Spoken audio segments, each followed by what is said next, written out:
दिल्ली के जंतर मंतर पर हम मौजूद हैं, जहां आज बड़ी तादाद में मुस्लिम समुदाय के लोग पहुंचे हैं जो प्रोटेस्ट कर रहे हैं वक्फ अमेंडमेंट बिल को लेकर के। तस्वीरें हम आपको दिखा देते हैं, ये सीधी तस्वीरें आप देखेंगे।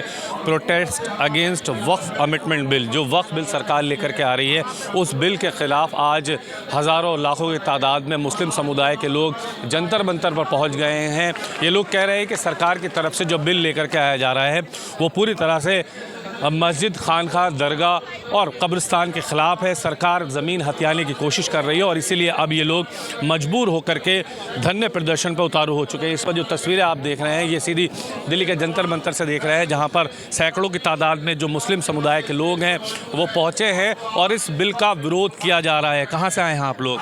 हम लोग दिल्ली नागलोई से आए। दिल्ली नागलोई से। क्या मुद्दा है आप लोगों का? वक्फ संशोधन बिल जो गवर्नमेंट पार्लियामेंट में लाना चाहती है, हम उसके ख़िलाफ़ हैं। क्या वजह है, क्यों खिलाफ हैं आप लोग? हुकूमत अपना मनमानी कर रही है। वक्फ हमारी जायदाद है, हमारे बड़े बुज़ुर्गों की जायदाद है और कानून के अंदर ये संविधान हमें दिया गया है। हर जैसे हिंदू बोर्ड भी है, सिख बोर्ड है, इसी तरह मुस्लिम बोर्ड है। किसी और बोर्ड में नहीं, मुस्लिम बोर्ड में छेड़छाड़, उनके नीयत पे सवालिया निशान है, इसलिए हम इसके ख़िलाफ़ हैं। आप मानते हैं कि जो वक्फ को लेकर के सरकार ये कह रही है कि इससे बहुत सारी चीज़ों में सुधार हो जाएगा, वो सरकार का तर्क गलत है? बिल्कुल, वो तो अपने आदमी को बैठाना चाहती है, अपने एक ऑफिसर को बैठाना चाहती है। वक्फ बोर्ड मुस्लिम, जब मुस्लिमों का प्रॉपर्टी है, जब मुसलमानों का सब कुछ है, तो मुस्लिम के अलावा किसी दूसरे लोगों को इसमें शामिल करना चाहती है। हुकूमत की नीयत ठीक नहीं है और हुकूमत ने अभी तक 13-14 सालों के अंदर मुसलमानों के साथ क्या किया है? सिर्फ नफ़रत का माहौल बनाया गया है और जो असल मुद्दे से भटकाने के लिए वक्फ के मुद्दे पर लोगों को फंसा रही है। अच्छा, मतलब एक चीज़ ये है कि हुकूमत कह रही है कि हमने बहुत सारे मुद्दे हैं जो मुसलमानों के लिए हल किए हैं, जिसमें 3 तलाक भी है। 3 तलाक जैसी एक गलत प्रथा थी समाज के अंदर, मुस्लिम समाज के, हमने उसे ख़त्म किया और मुसलमानों की बेहतरी के लिए हम काम कर रहे हैं। कहाँ कर रहे हैं? लिंचिंग कौन कर रहा है? मस्जिदों को कौन तोड़ रहा है? अभी होली पे किस नाम नफ़रत का माहौल किसने बनाया गया? मुसलमानों की क्या सूरत हाल है? बुलडोज़र किसके घर पे चल रहे हैं? मुसलमानों की आवाज़ किसकी दबाई जा रही है? यानी कि एक तरफ आप ये कह रहे हैं कि हम सब कुछ कर रहे हैं, दूसरी तरफ मुसलमानों को आप जो हाशिए पे लाने की कोशिश कर रहे हैं। आपकी सारी हुकूमत जो बीजेपी की आप देख लें, वो किस लिए नफ़रत पे है, मुसलमानों के ख़िलाफ़ है और कहीं नहीं है, नफ़रत वो फैला रहे हैं। अभी देखिए किस तरह मामला, किस तरीके से तारीख के साथ छेड़छाड़ करते हुए इन्होंने इतना बड़ा मामला बना दिया, इतना बड़ा मामला बना दिया, इतना बड़ा मामला बना दिया कि जो तारीख के बासी पन्नों से वो सारी चीज़ें निकाल के आज के मुसलमानों को सज़ा देने की कोशिश कर रहे हैं वो लोग।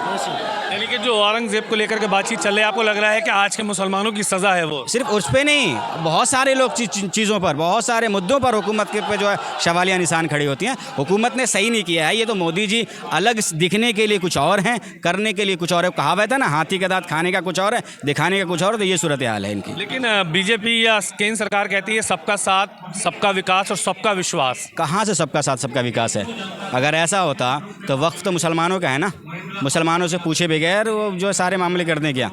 कहीं भी नहीं। ये सिर्फ दिखाने वाली बातें हैं, ये सिर्फ नारा है जो दुनिया को दिखाया जाता है और 2-4 लोगों को उन्होंने अपना पिट्ठू बना के बैठा रखा है हुकूमत के अंदर, उनके ज़रिए वो सारी चीज़ करवा रहे हैं। बाकी हिंदुस्तान का अक्सरियत मुसलमान जो है ये बीजेपी के विचारधाराओं से, बीजेपी का जो सियासत है, मौजूदा नफरत की सियासत, उसके सब खिलाफ है। अच्छा, अगर ये अमेंडमेंट बिल पास हो जाता है, वापस नहीं होता है, तो फिर आप लोग कैसी तरह से प्रोटेस्ट करेंगे? देखेंगे, जो हमारे बड़े कहेंगे, जो हमारे बुजुर्गान दीन कहेंगे, जो ये जो प्रदर्शन है तमाम मिली तंजीमों का, जो फैसला होगा वो फिर फैसला पे वैसा किया जाएगा। वो फैसला किया जाएगा। आप कहाँ से आए हैं? जी मैं भी वहीं से हूँ। वहीं से आए हैं, प्रोटेस्ट करने आए हैं। जानते हैं किस लिए आए हैं? जी जी जी, जो बोल रहे हैं अभी। आप भी वहीं से आए हैं? जी। आपको पता है आप लोग क्यों आए हैं? हाँ पता है क्यों आए हैं। बताइए क्यों आए हैं? जो वक्फ बोर्ड में जो ये चेंजिंग करना चाह रहे हैं उसके खिलाफ आए हैं। नहीं चाहते कि वो बिल पास हो? बिल्कुल भी नहीं चाहते। हमारी प्रॉपर्टी है, वो क्यों हमारी प्रॉपर्टी छेड़छाड़ करेंगे? घर मेरा है, कोई दूसरा थोड़ी ना मेरे घर में आकर रहेगा, कोई दूसरा थोड़ी ना मेरे घर का फैसला करेगा। तो हमारी प्रॉपर्टी है, हम उसके ज़िम्मेदार हैं, कोई दूसरा हमारे ज़िम्मेदार क्यों बनेगा? मतलब आप नहीं चाहते कि वक्फ का जो बिल है वो पास हो, वो अगर सरकार कुछ बेहतर करना चाह रही है मुसलमानों के लिए तो बेहतर करे? गीदड़ कभी बकरियों की बेहतरी चाहती है? कभी भी नहीं चाहता। गीदड़ कभी भी बकरियों की बेहतरी नहीं चाहता है। बस वही हाल है, वो हमें लॉलीपॉप दे रहे हैं कि हम तुम्हारी बेहतरी चाहते हैं। कोई बेहतरी नहीं चाहते। आपने 3 तलाक की बात की, आपने जो 3 तलाक की बात की, जहाँ वो औरतों की बात करते हैं वहीं वो मॉब लिंचिंग में मरने वाले जो बहुत सारी औरतें बेवा हो गई, बहुत सारी जो हैं जिसके बच्चे जो हैं बेचारे चले गए, उसके लिए क्या किया गवर्नमेंट ने?